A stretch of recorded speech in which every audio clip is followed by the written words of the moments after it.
And we are very fired up to get on the phone lines and bring in our friend, Mr. Ronde Barber, Hall of Famer, Super Bowl winner. Ronde, what's up, man? Thanks for making time for us. What's up, boys? How you doing, man? Y'all ready to come down to Florida? Yeah, we started the season just like this, Ronde. Hey, man, I knew I'd see you again. I just didn't know it was going to be this soon. We still got like 6 inches of snow on the ground. We're very ready to get down to Florida.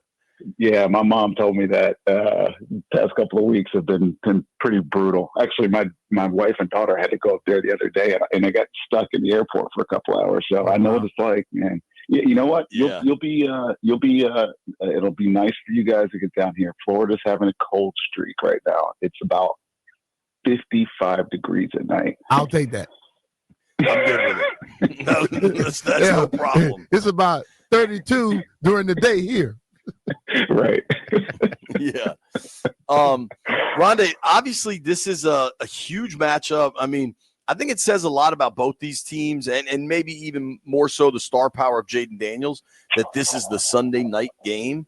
Just on the surface, what do you see in this matchup? Yeah, I think Sunday night wants it because it's where they started. You know, this is a nice way to turn, full circle for both of these football teams having played week one. I mean, obviously the narratives, write themselves when you get a wild card matchup like this. When I look at what the Bucs were able to do this year, I'm pretty amazed because they're pretty one-sided, and I mean that in fact that this was the Baker, Bucky Irving. If you guys were watching from afar, just following the NFL, you knew the types of years those two guys had. Obviously, Mike Evans hit his milestone as well. But they were so good on offense, yet so very, very inconsistent on defense. And, whereas they put in, work to win some games, they won the Saints game week 18 to secure their playoff berth. But if you watch the first half of that game, you're frustrated with the Bucs defense. It's kind of been that way the whole year, but they've been boosted so much by, what they've been able to do on offense. And then I kind of feel like it's the same way with Washington, right? Your rookie quarterback, Terry McLaurin, the balance that offense has produced. And then it took a while, right, for y'all's defense to start, living up to the same billing.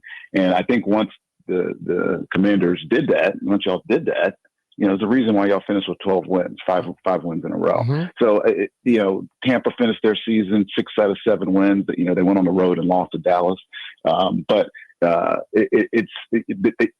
always get that mantra: play well at the end of the season. You want to be playing your best football in December. And of all the wild card matchups, this is, I think, one where both teams are, definitively doing that going into the playoffs. This would be a great one, I think. You mentioned the defense. Is it anything that concerns you when you think about Jayden Daniels and his offense against that defense? Yeah, I mean, obviously Tampa's defense with Vita Vea, Kalijah Cansey, who you guys probably don't have a real good handle on type of player he is, and Yaya Diaby are all great run defenders, right? But having played him week one and having studied that film, if you don't contain that dude, man, it's a different ball game. So my concern would be that first off, but he's also turned into a great passer, in year one. I think he'll only get better in that regard. And I know it feels like it starts with his legs, but I understand that he's a damn good thrower of the football. And that's where the Bucs' weakness is. And mostly in the secondary because they've had so many injuries. Antoine Winfield has been out for over a month. Christian Izien, who was his backup, is out for the season. Jordan Whitehead, another safety, went on IR 2 weeks ago. So you're playing with like third and fourth level safeties.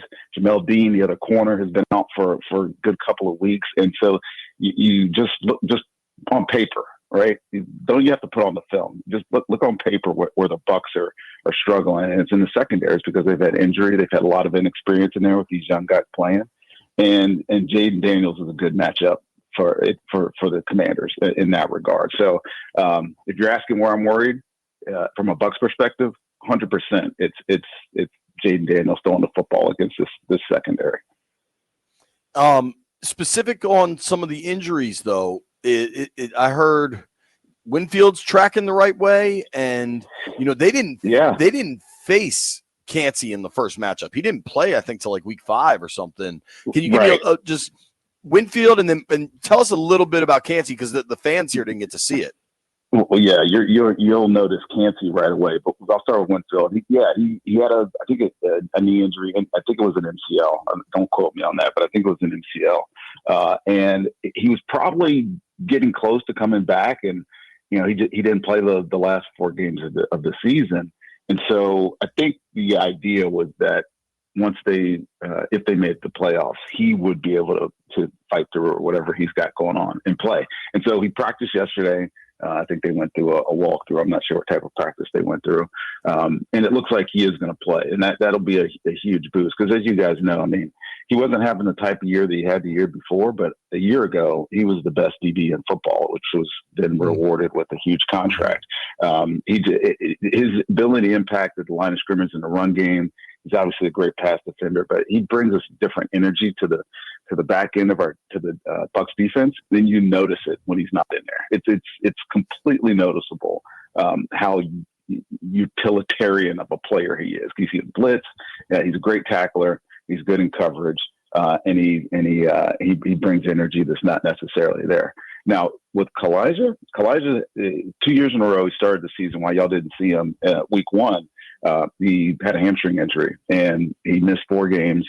But since he's been back, the rise in production, right? Not just how they play, but the rise in production from the interior defensive line has been marked, right? He led the team with 7.5 sacks, having missed four games. Vita Vea gets more one-on-one opportunities, and that's different, because he's a nose tackle. He's a down nose tackle. But if you give Vita a one-on-one matchup, he's destroying a guard or a center. He's just going to ragdoll him and get to the quarterback. So he had a career year this year as well. He had 7 sacks. And then Logan Hall is another guy who had his best year as a pro in his 3rd year. So the strength of our defense is right there. Obviously, you can talk about Levante David. He's just like Bobby Wagner. You know what you're getting out of him, consistency or whatever. But for his Bucs defense, it starts up front, and you'll notice the impact plays that Kalijah makes mostly: quickness, speed. That short space power that the great defensive tackles have. He has all that. All right, Ronde, I'm sure you played against an interior guy, right? Sorry, B. Yeah. Yeah, I say Jay say he's like an interior guy, not an exterior guy, right? Yeah, I mean they're odd front 3-4, so Vita's the nose. And you have 2 technically defensive ends, but they're really like tackles. Logan Hall on one side, Kalijah Kancey. Then you have Yaya Diaby and Anthony Nelson that play the edge. Those are those stand-up outside linebackers. So he's an interior player. He's listed as a DN. And you'll see at times when they get into their 4-man, their even fronts, he'll line up outside. He's kind of like Chris Jones in that regard, Kansas City, where they can kind of put him anywhere based on situation. You'll see him lined up on the edge, and when they get in some of their 4-man looks, and give him opportunity to rush on some tackles too. But he's different. He's a star in the making is what he is. I think in the next year or 2, he'll be one of those guys you'll be talking about, one of the best in the league at the position. Well, I'm sure you have some guys that you love to play against, you didn't really like, just like Lattimore and Evans. Okay, how do you prepare for a game like that? These two, listen, they don't play football; they play WWE. Right. I don't think I ever went to a game quite that angry. Like you're like you're going up against your best friend in Madden or back when we were playing. You're playing Street Fighter or something. Yeah. And you just wanted to kill them. You're just like they take that to 1,000 level. And I don't know what started it originally. I remember the game where Lattimore was going off on Jameis, and then Mike came over and just leveled up, and then that turned into a brawl. And it was like from then on, it was like, it's a prerequisite at some point in the game for them to fight. They're going to get fines. You're going to hope neither one of them gets kicked out because the matchup is such a great matchup. But, when I was doing games, BMitch, I always try to label 2 or 3 premium matchups, right? The ones that if things are going slow, or I need a point of emphasis, you could say this is the premium matchup today. Well, in this game, across both sides of the ball, either offense, defense, or both teams, this is the premium matchup. Mike, I mean, I know that Marshawn's coming back from a hamstring injury, and I think he was full participant today. I think I saw that right before I got on with you guys. So this is the one that you circle, right? You put a star next to it. Yeah. Then you underline it, and then you highlight it, and you say we're starting the conversation with this matchup, and it should be great. I mean, obviously your defense, that Commanders' defense is markedly improved since he came in, and I know you. You got some young guys playing in their back end, but having a guy like that to be able to change up some things in Vitt's defense makes it so much easier to play. And I'm pretty sure he's going to be following 13 around all week. So this should be awesome. That Get really your popcorn ready, I guess. Huh? I mean, totally. Yes. Talking with Hall of Famer and Super Bowl winner Ronde Barber, knows a thing or two about playing good corner. Ronde, when you were, I mean, you have an extensive NFL career, right? Did you ever get to face a rookie quarterback in a playoff game? Ooh, that is a good question. I don't remember facing one. Not our Super Bowl run. Not the year 99. No, I don't think so. I know we played. No. I mean, it's fairly infrequent for it to happen, right? So that makes sense. Yeah. I don't think I have. I mean, I think I would want to. Just obviously you get to the playoffs, and if they're starting a quarterback, they've got snaps under them, right? Yeah. And they have the trust of their team or whatnot. So the nerves of playing in the NFL, that's probably gone at this point. So if you're talking Jayden, that's probably gone. The big thing will be the moment. How do you capture the moment if you're a rookie quarterback? And if you're playing against a rookie quarterback, how do you try to inflate the moment? How do you try to make it feel even bigger than it is on him and see if you can force him into mistakes? But your guy, besides the fact that he looks like Shock G, BMitch, you know what I'm talking about. Yeah. Humpty Days. Besides the fact that he is the coolest cat ever, he's so poised under pressure. I don't think him being a rookie is going to factor into this game at all. He just, to me, the way that you guys were able to win so many close games in the last month and a half of the season, I think speaks to the maturity of this kid. I mean, we were watching that Atlanta game. Tampa collectively was watching that Atlanta game because we needed them to lose, right? We needed Atlanta to lose. And, that last drive, watching the way he, manufactured that touchdown to win. Yeah. I mean, he just took over. He said, all right, I'll put it on my back and I'll do it. And he did it. And it's pretty awesome to watch, man, knowing he's got a lot of years left to be even better. And as you know, BMitch, Washington is my team. I know I play in Tampa and I live here. Oh yeah. But I grew up in Virginia. I'm an old school Washington fan. So I kind of root for him, but you know what I'm saying? I got I love that you say that, Ronde, because now that you said the Shock G thing, I can't get you look like MC Hammer on crack. I can't get that out of my head. But 2, Brian and I kind of started talking about this morning. This team this season, I think, and maybe you could speak to this because I think your mom's still in the area. It is reminded this city and this fan base how much they love this team. Yep. Yeah. I mean, 2 years in the new ownership, right? And get Dan Quinn. Get Dan Quinn as a head coach. You change the general manager, who was a great. I knew him when he was on John's staff, Lynch's staff in San Francisco.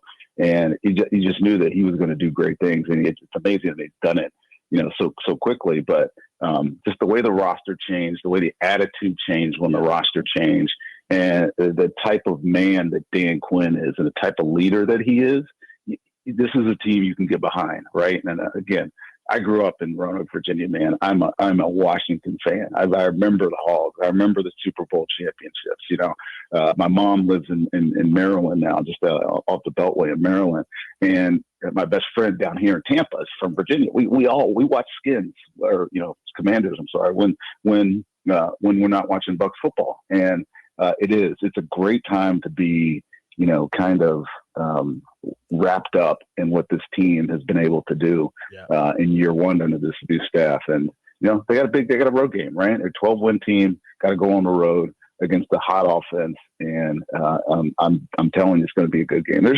So to circle all the way back to the first question you asked me, Sunday Night Football, this should be this game, right? To me, this is going to be one of the more exciting games, balanced game, two evenly matched teams. And it's going to be fun. I can't wait to go. It's amazing how when you got all the right people in the right places, how quick stuff can change. Because it took 20-some years the last time they never got right. right. 24. It's been a long time, man. Right. I mean, that being said, y'all were in the playoffs in 2020 and gave Tom Brady's Bucs, a run for their money, right? I know Brady threw 2 interceptions that game. Yeah, we bragged about that for a long time. Yeah, I mean, they also got in at 7-9 and won a terrible division. But yeah, there have been little pops over the years, but nothing like this. It feels so much more sustainable. Just feels real. Ronde, I'm curious, talking with Ronde Barber, Hall of Famer, Super Bowl winner with the Bucs, but still loves the burgundy and gold. I think the AFC is pretty top heavy between Baltimore, Kansas City, and Buffalo. One of them is getting out of the AFC. The NFC feels totally wide open to me. I'm curious if you see it similarly. I would. I mean, Jalen Hurts will come back. I mean, Philly for a while felt like inevitable in the NFC just because of how well Jalen was playing, or how well Saquon was playing with Jalen, just holding on, playing well. But that team always seems to have a little bit of turmoil. I don't know why. Yep. I don't know why they can't get themselves right. But they're a 14-win football team with that turmoil, right? Yeah. And they have so much talent on offense, and their defense, is the best it's been in, who knows how many years. I mean, that's been their weakness for the past 3 years in the playoffs. But I look at in the NFC North, and obviously there's 3 teams coming out of that North division. Detroit, if you would ask me a month and a half ago, I would have said one of the best teams in football. But since then, their defense has kind of tailed off. And, if you can get some pressure on Jared Goff, you can make them a little uncomfortable, right? So of those 3 teams, I mean, I'm not terribly scared of any of them. I know they can score points, but other teams in the NFC can score points. Tampa's 4th in points, and I think you guys are right there. I know we're either 4 or 5 or 3 or 4 in points scored. Yeah. So Washington's 5th. It's not that, right? It's not about who can score more points. It's about who can win on the other side of the ball. And if you ask me, and I'm not biased at all, because I like Brian Flores. That Minnesota defense is the one that can turn it on, and if you can get that kind of helter skelter type scheme, I think the best way I can describe it. I saw them play in London. I was over there when they played their international game. That defense is wild to watch, and just how challenged he puts on his players, and watch them go thrive in it. That's the team to me that's like, I know they got killed in the week 18 for the division, for the division and the bye, but I'm telling you, these guys are a good football team all the way around. And Sam Darnold's had an amazing year. Obviously, JJ's an all-pro again. We got probably the best offensive line in football. So if you ask me, that's where I'd start, and then the rest of them are just, it's going to be a battle royale, man. It's going to be fun. All right. Absolutely. Ronde, while we're doing the interview, I got a text from a buddy. He said, Ronde's a great dude. I played flip cup with him at UVA. I'm sure I'll let you confirm or deny. That's taking you back there, Ronde. Yeah, man. That threw me back. I don't lose in flip cup, man. I don't lose in that game. I like that. I love that. Hey, Ronde, thank you so much, man. Really appreciate the time. Man. Hey, BMitch, I'll see you tomorrow, man. Bring your A game, bro. I'm gonna try. I'm gonna try. All right. Have fun out there, boys. Take care, man. Yeah. Thank you, Ronde. Yeah.